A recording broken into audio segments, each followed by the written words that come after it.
2장 16절에서 23절까지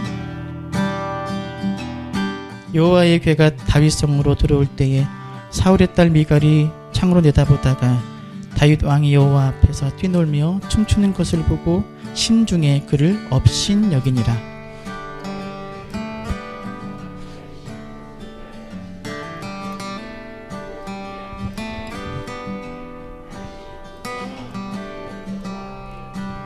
다윗이 번제와 화목제를 드리기를 마치고 만군의 여호와의 이름으로 백성에게 축복하고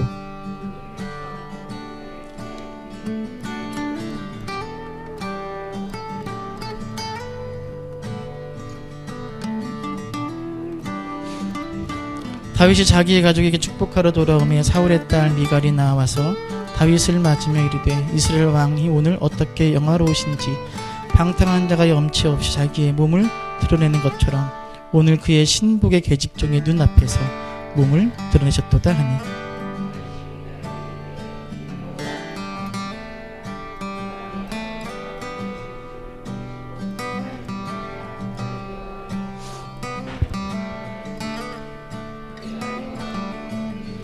내가 이보다 더 나아져서 스스로 천하게 보일지라도 내가 말한 바 계집종에게는 내가 높임을 받으리라 한지라.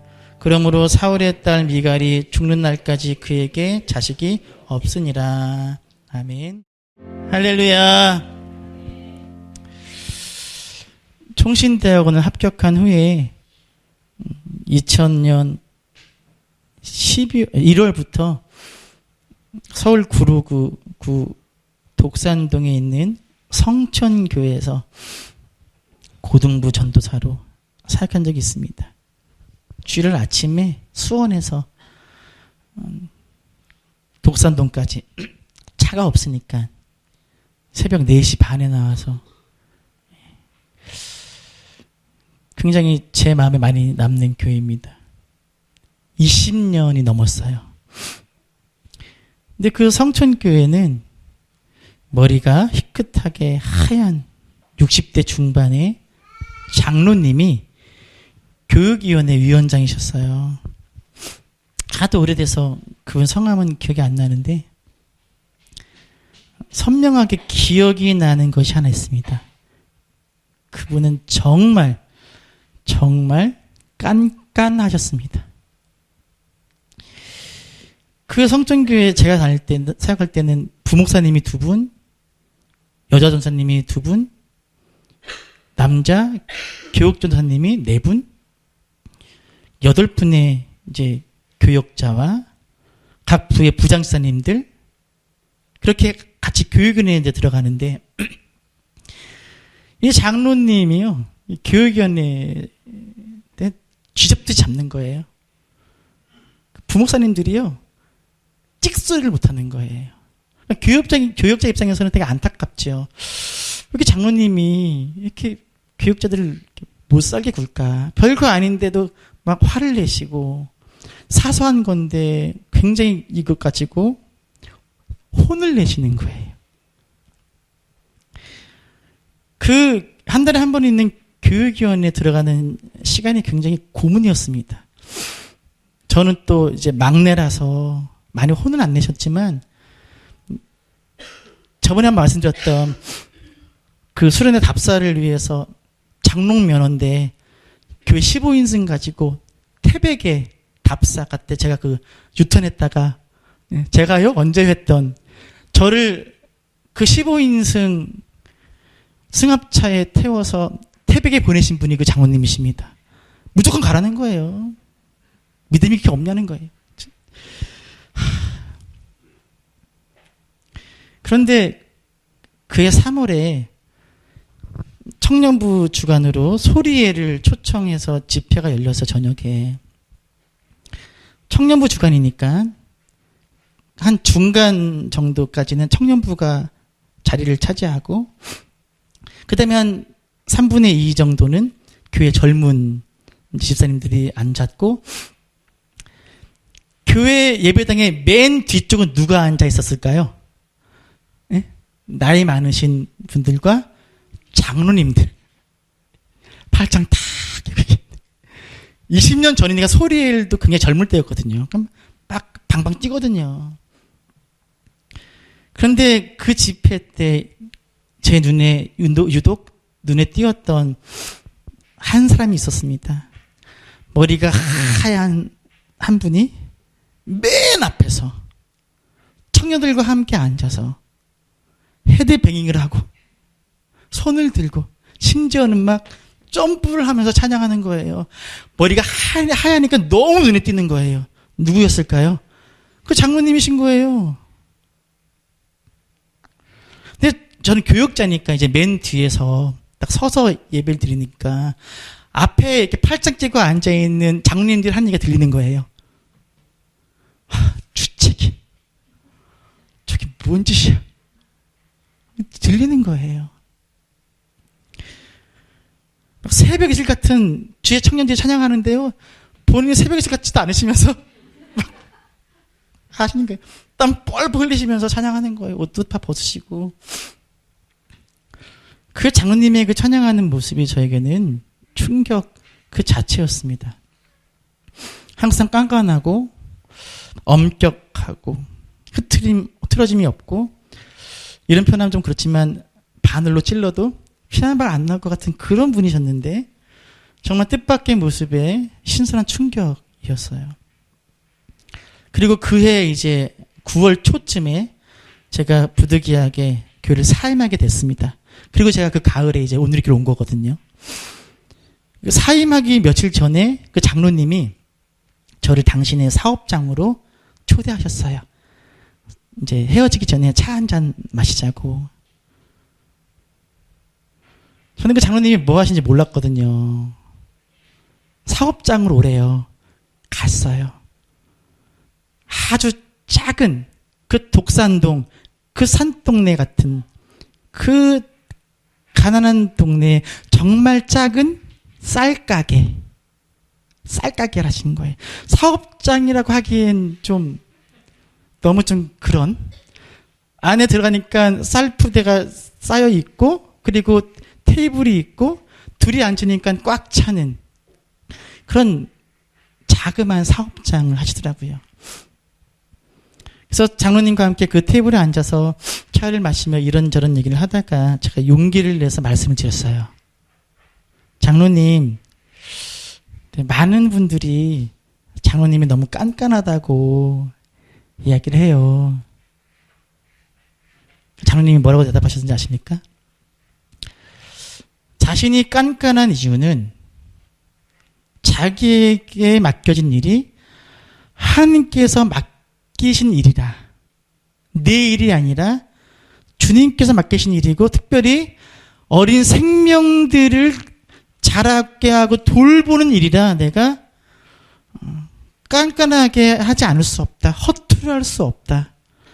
내가 욕먹는 거 아는데, 사람들 나 싫어하는 거 아는데, 그렇다고 내가 주님의 일을 함부로 할 수 없지 않느냐 라고 얘기하시더라고요. 제가 하나 더 여쭤봤어요. 근데 장로님 소리엘 초청 집회 때 장로님 앞에서 찬양하시는 모습이 되게 인상적이었어요. 했더니 장로님이 또 그러시는 거예요. 자신도 사람들 한 얘기를 들었다는 거예요. 보기 좋았다고 말하는 사람은 없었다는 거예요. 대부분 쇼를 한다. 주책이다. 채통머리가 없다. 라고 자기한테 다 얘기를 하더라는 거예요. 하지만 자기가 그렇게 그날 찬양할 때 앞에서 주책을 떤 이유는 하나님을 찬양하는 것이 너무 기뻐서 그랬다는 거예요. 하나님께 찬양하는데 어떻게 내가 맨 뒤에 앉아서 팔짱 끼고 찬양할 수 있겠냐는 거예요. 내가 너무 행복한데 어떻게 자리에 앉아서 찬양할 수 있겠냐는 거예요. 내가 너무 기쁜데 어떻게 뛰면서 찬양하지 않을 수 있겠냐는 거예요. 장로님이 이렇게 얘기하시더라고요. 저는 그분의 그 이야기, 짧은 이야기였지만 그분이 어떤 분이신지 그때 알았습니다. 그분은 하느님 앞에 선 사람으로 살아가는 분이셨습니다. 그럼 따라 볼까요? 하느님 앞에 선 사람. 9달도 못 채우고 사임하는 풋내기 전도사. 사실 저 사임할 때 그 교회에서 아무도 관심 없었어요. 아무도 서운해하지 않았어요. 근데 그 풋내기 전도사를 자신의 사업장으로 초대하셔서 차를 대접하시고 주님의 일을 함에 있어서 사람들의 시선이나 편견이나 생각보다 주님을 기쁘시게 하기 위해서 나는 일한다. 채통이나 체면보다 하나님 앞에 찬양하는 것이 너무 기쁘고 행복해서 온몸으로 뛰고 찬양한다 라고 말씀하시던, 그리고 그렇게 본을 보셨던 그 장로님, 그분의 그 중심이 밖으로 나온 거지요. 제가 그 교회 홈페이지 들어가 봤어요.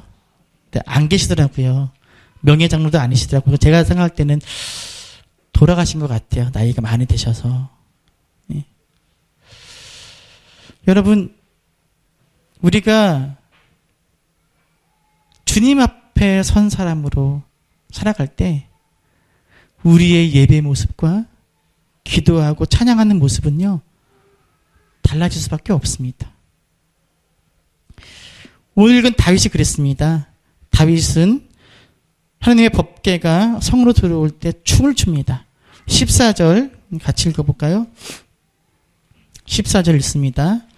다윗이 여호와 앞에서 힘을 다하여 춤을 추는데 그때 다윗이 배 에봇을 입었더라. 오랜 시간 법궤가 오벳에돔의 집에 보관되었잖아요. 방치는 아니지만 법궤가 있어야 할 곳에 있지 못했던 거예요. 그래서 다윗은 항상 밤에도 법궤 때문에 잠을 못 들 정도로 이 법궤에 대한 생각이 많았어요. 그래서 드디어 법궤를 성으로 들어오게 되자 너무 행복한 거예요. 너무 기쁜 거예요. 그리고 하나님 법궤가 들어올 때 다윗이 춤을 춥니다. 그리고 다윗만이 아니라 백성들도 기뻐하지요. 우리 15절 읽어볼까요? 읽습니다. 다윗과 온 이스라엘 족속이 즐거이 환호하며 나팔을 불고 여호와의 궤를 메어 오니라. 다윗과 온 족속이 기뻐하며 즐거워합니다. 그리고 19절 읽어볼까요? 19절 읽습니다. 다시 한번 읽습니다. 모든 백성 곧 이스라엘 무리에게 남녀를 막론하고 떡 한 개와 고기 한 조각과 건포도 떡 한 덩이씩 나누어 주매 모든 백성이 각기 집으로, 지금 무엇을 같이 나눠 먹어요? 떡과 고기. 여러분, 이건 좀 표현이 좀 무식하긴 하지만 북한의 가장 최고의 명절이 언제지요? 예? 김일성 생일입니다. 그날 북한 주민들은요, 뭘 먹죠? 쌀밥과 고기를 먹잖아요. 지금 그렇게 기쁘다는 거예요.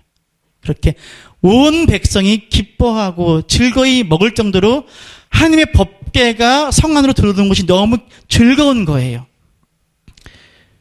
왜냐? 그 이유는 이제 하나님의 법궤는 하나님의 임재를 상징하죠. 이제 하나님과 함께 주님의 임재 가운데 우리가 살게 되었다는 거예요. 여기 반려동물을 키우시는 분들이 좀 있는데, 우리 하은이, 팽돌이, 미안해요. 가을이, 하늘이, 가을이.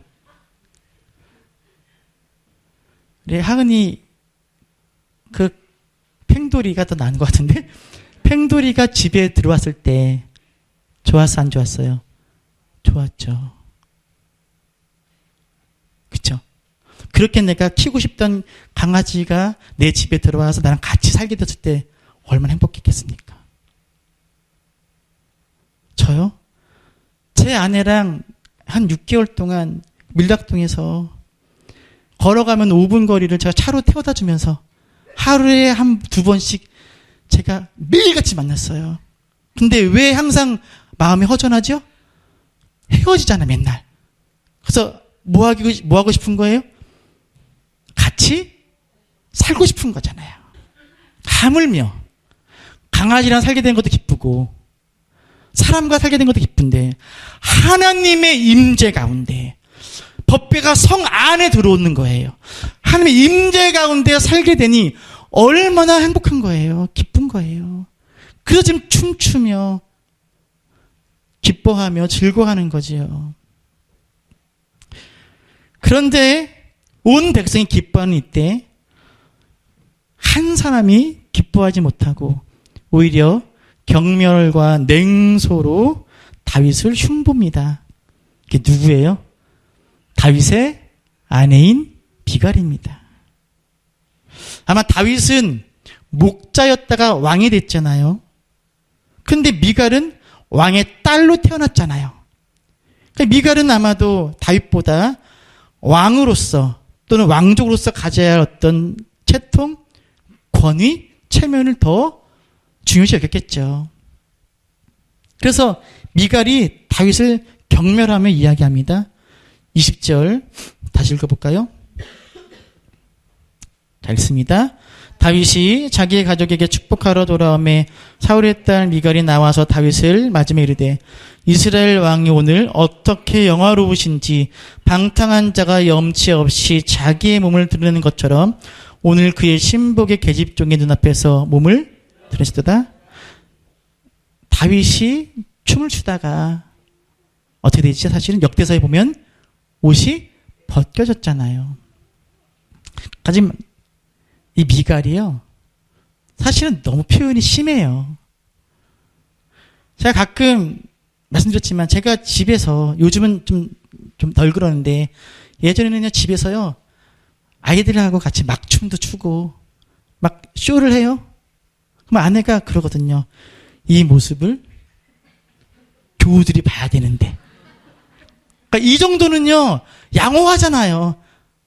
지금 미갈이 그 정도만 해도 되는 거예요. 아, 당신 오늘 좀 별로였어라든가. 뭐라 그러지요? 어떻게 영화로우신지 비꼬는 거야. 당신 참 영화롭네. 당신 참 영화로워. 그 다음 뭐라 그러지요? 방탕한 자가 염치 없이. 이거 무슨 뜻일까요? 네? 속된 말로 이런 거예요. 당신 낮술에서 낮술? 이거 낮술. 술 먹으면 어떻게 되지요? 취해서 뭐 하지요? 실수하잖아요. 부끄러움 모르잖아요. 제가 예전에 대학교 다닐 때, 일반 대학 다닐 때 제가 그랬거든요. 술 먹잖아요. 기억이 안 나는데요. 겨울에요. 모닥불 피우잖아요. 모닥불 그 위에 올라가서 춤을 추는 거예요. 전 기억이 안 나요. 막 춤을 춰요. 그리고 그 동네에는 개가 많았는데 개를 막 쫓아다닌대요. 제가 개 잡자고. 심지어는요 그 추운 겨울날 트럭 밑에 들어가 잠을 잔다요. 그래서 선배들이 끌어내는 거예요.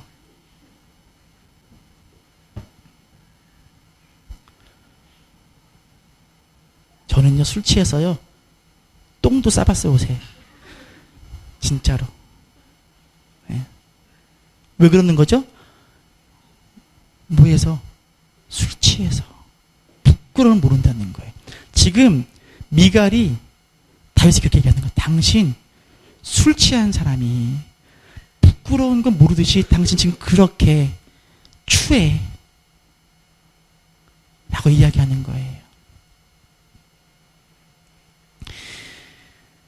이게 생각해보세요. 지금 모든 백성이 왕이 하나님의 법궤가 성 안에 들어와서 하나님의 임재 가운데 새롭게 새 삶을 살게 되었음을 기뻐하는 그 자리에서 이 왕비가 이게 할 말이냐고요. 다윗이 미갈에게 대답을 합니다. 다윗의 대답 속에는 다윗이 자신이 왜 이렇게 춤을 췄는지에 대한 대답이 들어있습니다. 21절 읽어볼까요? 있습니다. 다윗이 미갈에게 이르되 이는 여호와 앞에서 한 것이니라. 그가 내 아버지와 그의 온 집을 버리시고 나를 택하사 나를 여호와의 백성 이스라엘의 주권자로 삼으셨으니 내가 여호와 앞에서 할렐루야. 여기서 가장 가장 중요한 표현이 뭐지요? 여호와 앞에서. 따라합시다. 여호와 앞에서. 여호와 앞에서. 여러분, 다윗이 춤추는 거 창피했을까 안 창피했을까요? 창피하죠. 왜 안 창피해요? 사람을 보았으면 창피했을 거예요. 다윗은 누구를 보고 한 거예요? 하늘 보고 한 거예요. 하늘 보고. 하늘 보고 하니까 사람을 지키지 않으니까 부끄럽지 않죠. 여호와 앞에서 내가 한 거라는 거예요. 당신 보라고 한 게 아니라는 거예요. 백성들에게 보여주기 위해서 한 게 아니라는 거예요. 나를 왕으로 세우시고 나를 살리시고 인도하시고 나를 지켜주신 그 하나님의 은혜 앞에 내가 하나님께 한 거라는 거예요. 이것이 바로 다윗의 중심입니다. 다윗의 관심은 오직 하나님이시라는 거예요. 왕으로서의 채통, 체면, 권위는 중요하지 않다는 거예요. 그것들이 오히려 하나님에 대한 감사와 기쁨을 막는다면 난 그것들을 내려놓겠다는 거지요. 하나님의 법궤가 성 안에 들어올 때 하나님의 임재 가운데 이제 살게 되었음을 기뻐하고 감사하며 다윗은 그 기쁨 앞에서는 왕으로서 채통과 체면, 권위 아무것도 아니라고 지금 고백하는 거지요. 다윗은 하나님 앞에서 살아가는 자의 모습이 어떠해야 하는지를 우리에게 잘 보여주고 있습니다. 성도 여러분, 이것이 바로 신앙입니다. 우리 지금 예배 드리잖아요. 누구 앞에서? 누구 앞에서? 하나님 앞에서 드리는 거예요. 목사 앞에서가 아닌 거지요. 우리가 예배하고 기도하고 헌금을 하고 헌신할 때 우린 누구 앞에서 하죠? 하나님 앞에서 해야 되는데 주로 누구를 봐요? 사람들을 보잖아요. 사람들을 보죠. 그 사람들을 보는, 사람들에 대한 의식, 사람들에 대한 어떤 그 앞에서 하는 행동들 때문에 내 안에 있는 중심 하나님께 드려지지 못해요.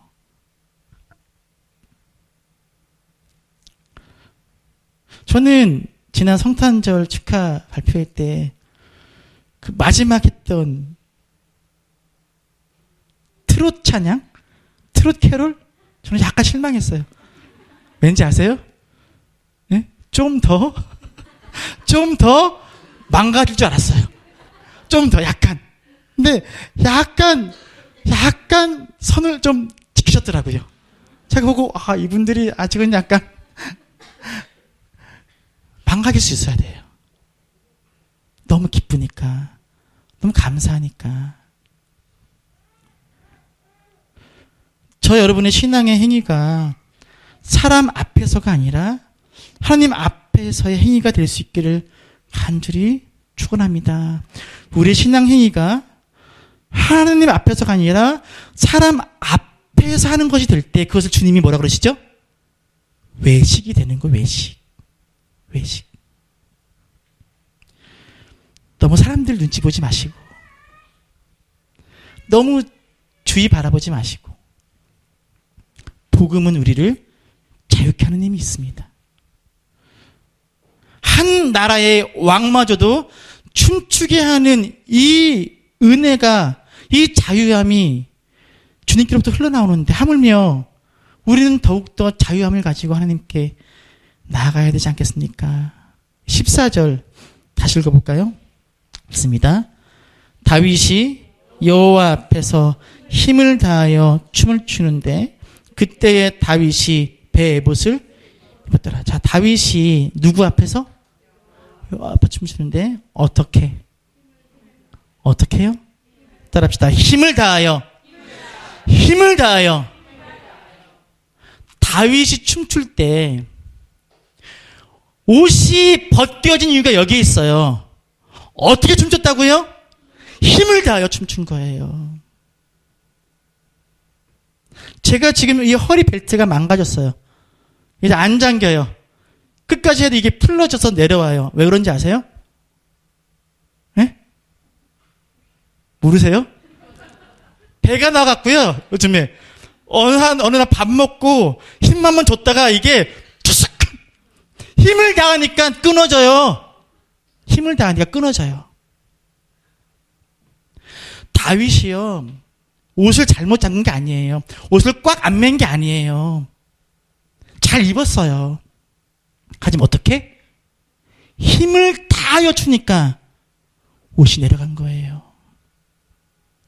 힘을 다한다는 게 무슨 뜻인지 아십니까? 더 이상 힘을 남겨두지 않는다는 거예요. 예전에 섬겼던 교회 기억나십니까? 손부호 집사님? 그분이요, 금요기도 때 찬양하잖아요. 한 겨울에도요, 등에 옷에 땀이 가득합니다. 가득해요, 땀이. 그게 어떻게 하는 거예요? 힘을 다하여 하는 거예요. 여러분, 우리가 이 시간에 예배를 드릴 때 여호와 앞에서 힘을 다하여 예배한다는 건, 예배를 마치고 저 예배당을 나갈 때 다리가 후덜거리고 진땀이 나고 힘이 쫙 빠질 만큼 전심으로 예배한다는 거예요. 기도도 마찬가지고요.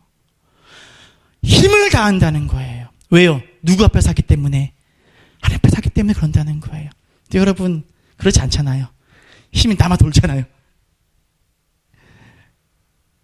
여호와 앞에서 힘을 다하여, 우리가 무엇을 하든지 힘을 다해야 할 이유가 바로 여기 있습니다. 누구에게 하는 것이기 때문에요?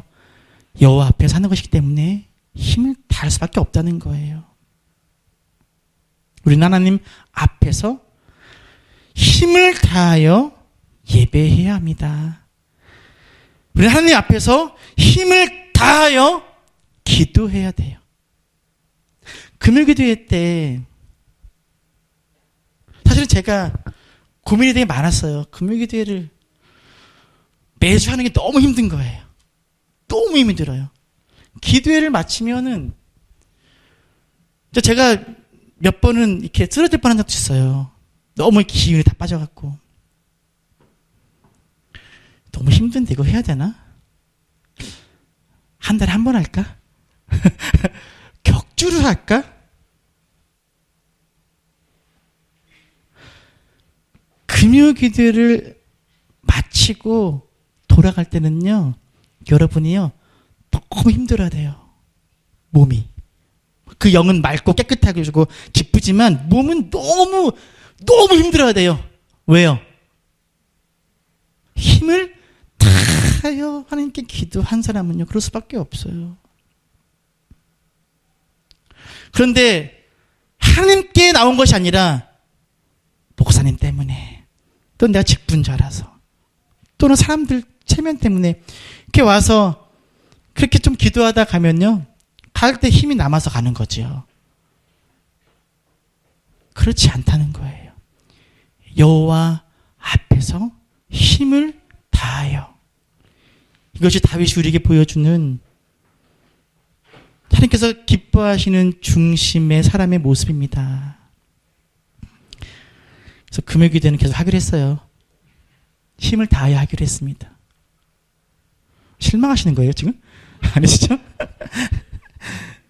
2019년 하나님께서 우리에게 행하신 은혜, 베푸신 사랑, 우리가 기억할 때 하나님께 어찌 힘을 다하지 않을 수 있겠습니까? 2020년 하나님께서 베푸실 은혜를 기대하고 소망할 때 우리가 힘을 다하지 않을 수가 없습니다.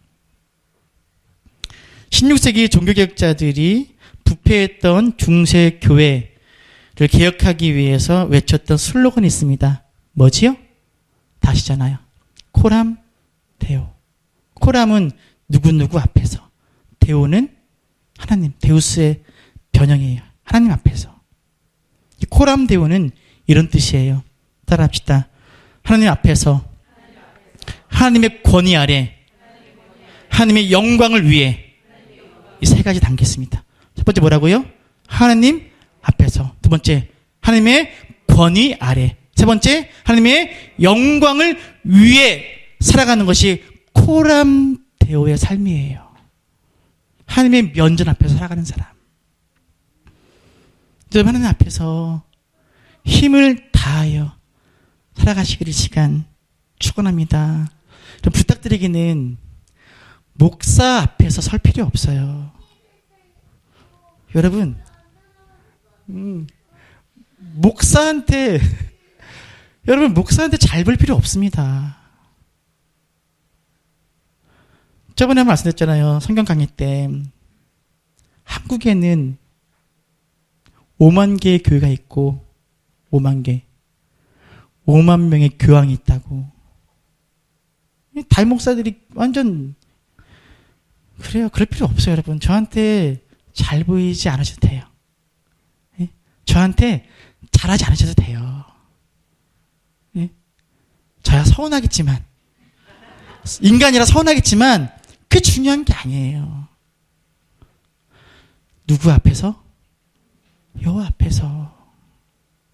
신년 새벽성회, 송구영 신예배, 금요기도회 이런 거 사람 보고 하지 마시고 하나님 바라보시고 선택하시고 나오시고 예배를 드리세요. 저는 여러분 예배 안 나오시고 빠지시거나 그래도 저 흉 안 봐요. 저는 절대 안 봐요. 절대 안 봅니다. 진짜 안 봐요. 왜요? 판단은 누가 하신다고요? 하나님 하시는 거예요. 그 속사정은 제가 알 수가 없어요. 판단은 하나님이 하시는 거예요. 저는 위로하고 권면하는 거예요. 여러분 만약에 옥정사문학교에서 예배 좀 빠지고 막 헌금도 많이 못하고 뭐 이렇게 해야 한다고 모셈이 다 미워하거나 그러지 않을까? 천만에 만만에 아니에요. 그게 더 안타까운 거예요. 목사가 미워하거나 목사가 실망하는 게 중요한 게 아니에요. 누가? 하나님께서 어떠실까를 바라봐야지요. 다시 한번 따라합시다. 여호와 앞에서 힘을 다하여 하나님 앞에서 힘을 다하여 살아가는 우리가 되기를 간절히 소원합니다. 여러분 정직히 한번 돌아봅시다. 2019년 하나님 앞에서 힘을 다하여 살아오셨습니까?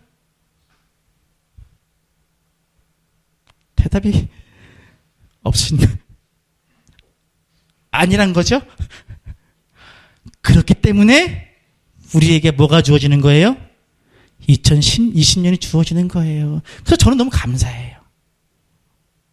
우리에게 또 다른 내일을 주셔서 우리를 탓하지 않으시고 우리를 내치지 않으시고 우리에게 여호와 앞에서 힘을 다할 수 있는 또 다른 기회를 우리에게 주시는 거예요.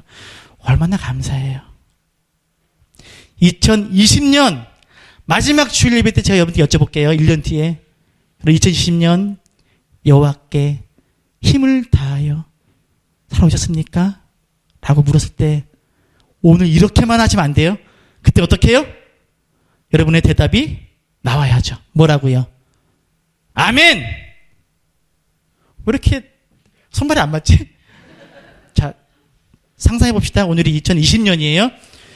2020년 마지막 주일이에요. 자, 여러분 2020년 한 해 여호와 앞에서 힘을 다하여 살아오셨습니까? 네. 할렐루야. 네. 감사합니다. 감사합니다.